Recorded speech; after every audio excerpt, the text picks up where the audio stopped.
Manufacturing industries in Queensland can be so diverse. They can go from meat to mechanical to metal and cover absolutely everything in between. And there's a lot of moving plant or moving equipment, anything from using knives to saws to angle grinders. People are used to doing the same thing over and over again, but unfortunately it's when they do something outside their normal day-to-day task is when incidents or injuries can occur.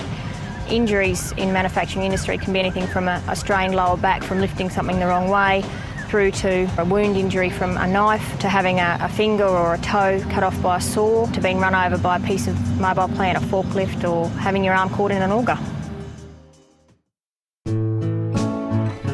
She was good growing up, great daughter. Yeah, she was my pride and joy. Always wanted a baby girl. Had the 2 boys first, but got me daughter. And of course, Tiff being my baby, she was special. Before my incident, I was like any normal teenage 18-year-old girl. Very popular. Yeah, she was school captain, and so she could have been anything.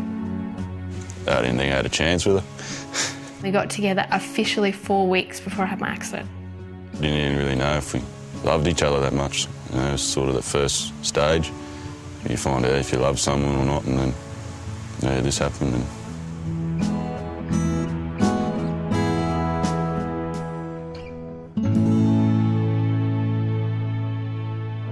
where I worked, I basically peeled potatoes, and then at the end of the day would clean machines. Nobody had a particular spot on where they cleaned, so it was just wherever you got was where you got. And this day nobody was cleaning the auger, so I thought, oh, my turn I guess, I'll go do it. And I was cleaning inside there and it was turned on while my arms were inside.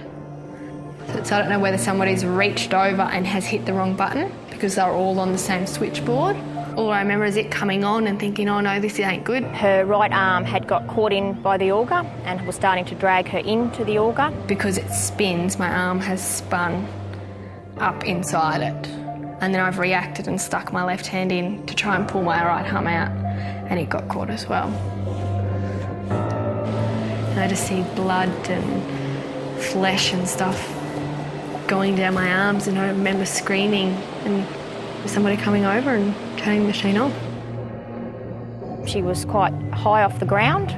They had to have somebody hold me until the fire brigade and stuff turned up. From the witnesses at the time, they said Tiffany was quite calm through the whole thing. I was caught in the machine for 40 minutes.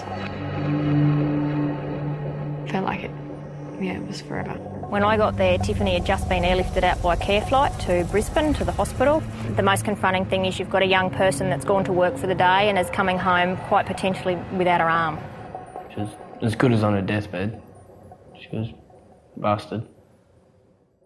Tiffany's mother and I are on our 25th wedding anniversary. We're in Booyah, which is about 2 hours south of Mount Isa. And I got a phone call, and it was the surgeon.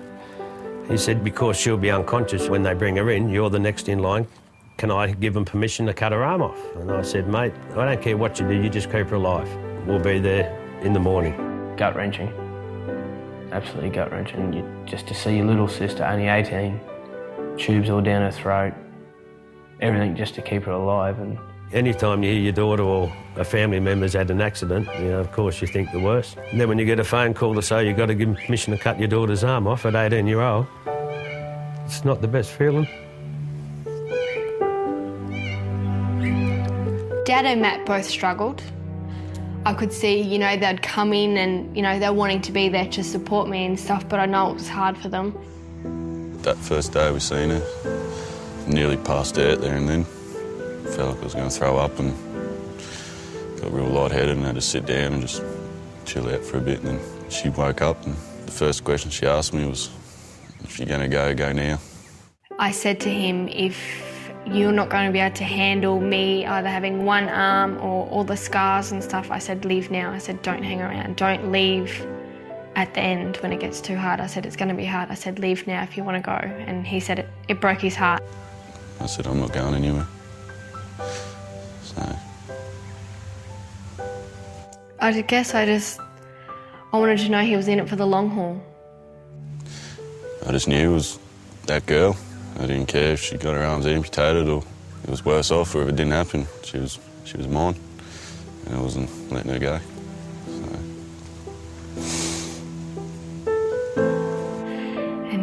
never left.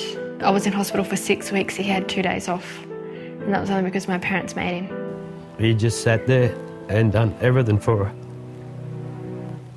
If anyone loved anyone, they would do the same thing. I think I had 6 or 7 operations. It was my right arm that I originally got caught, and I'd done my nerves, my tendons, I'd done basically everything. You can see the scar that goes around, and that was basically all gone. That was ripped. And so what they've done, they've actually taken the muscle and the flap off the top of my left thigh. And then I've had a shattered elbow, which had bone missing, so they've done a bone graft from my left hip to replace the bone. And I had plates and screws in my elbow, and I shattered both wrists. But in my right wrist, I have a plate and screws to hold my wrist together. So on my left-hand side, I done my arteries and some tendons and some nerves. I didn't completely cut those. It was just a little bit. So I've got pretty much full function back in my left hand, but it will never be the way it was. Like my fingers are all wonky and stuff. But I don't have any function in my right hand. I can wiggle it and that's it. I still have movement or limited movement in my elbow. So it's basically, they call it a post. When Tiff first came home, there was nothing she could do. Like, I mean, nothing. Matt had to look after me from the day I got out of hospital. I mean, showering, toileting, feeding. It was like having a baby, you know what I mean? It's just full care. She was right-handed person. Now everything's got to be done left-handed. I can't lift a lot of things over my head because I can only use one hand. Jars she has trouble with, opening jars. Just a simple making a cup of tea or coffee, she struggles. There is things she'll probably never be able to do, but that's where Matt will do it. He still cuts up my food now. I still can't hold a knife and a fork to cut my food up. So I do struggle, I do have days. The biggest hit I thought she would have taken was mentally, because going from being the way she was to being all scarred up and damaged.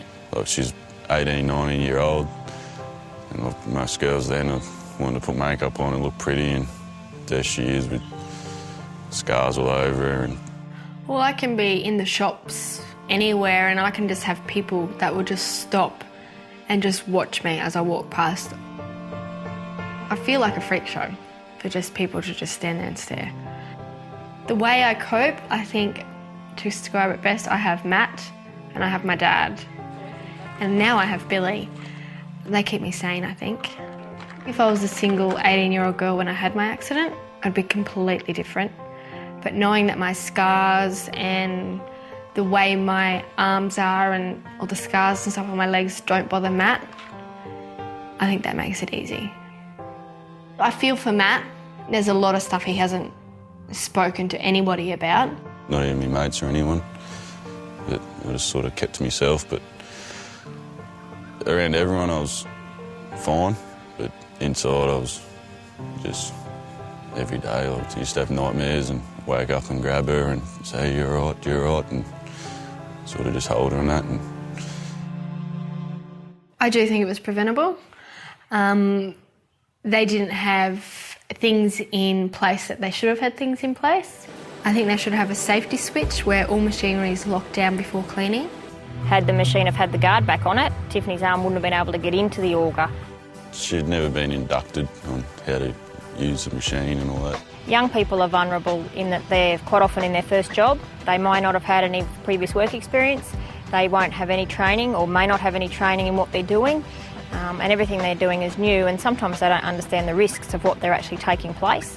Older workers can be just as vulnerable. Older workers can sometimes become complacent with what they're doing. They've done it 1,000 times before and they just keep doing the same thing over and over again, regardless that they may be conducting risky behaviour. I just want people to know it can happen to anybody. It doesn't only happen to middle-aged men. Key message would be have a look at what you do, have a look at what you do safely and look at it from your child's perspective. Would you be happy for your son or daughter to do what you're doing? Would you be happy for your son and daughter to do what you're asking your workers to do. And if the answer is no or you're not sure, you might need to have another look about it and have a bit of a rethink. Have a look at what you're about to do. You can always take a bit of extra time and come home a bit late, not rush the job. Daddy! Daddy! You've got family and kids, and they're more important. So. Why I wanted a daughter so bad, because my ambition in life was to walk my daughter down the aisle. And 3 months ago, I got to do it. The most proudest day in my life. Not everyone's as lucky as Tiff, you know. It's only because she's such a fighter and a battler that she survived. She's grown up a hell of a lot, too quick for her age, I think. You know, she was a teenager. Just out of school and just starting to get the feel for life. She never got to make her own choices. So it was just the path that she was pushed into. She's done so well to get here. And, you know, we've got a whole life ahead of us now. Take every day as it comes. We'll be right, we got each other, so nothing else we need. I'm quite content with how things are at the moment. All that I want in the future is for Matt and I and the kids to be happy and have a family and friends around us. I always think like what life would be like, but then I'm happy with my life. Like most people think, oh, it's going to be too hard, but what we've got, most people don't have. They don't know they've got it. Like the love we've got for each other is just unreal. You know, I know he's in for the long haul and I'd be lost without him, I think. Bye-bye. Awning board. Mummy doesn't know how to use one of them, does she? Hey?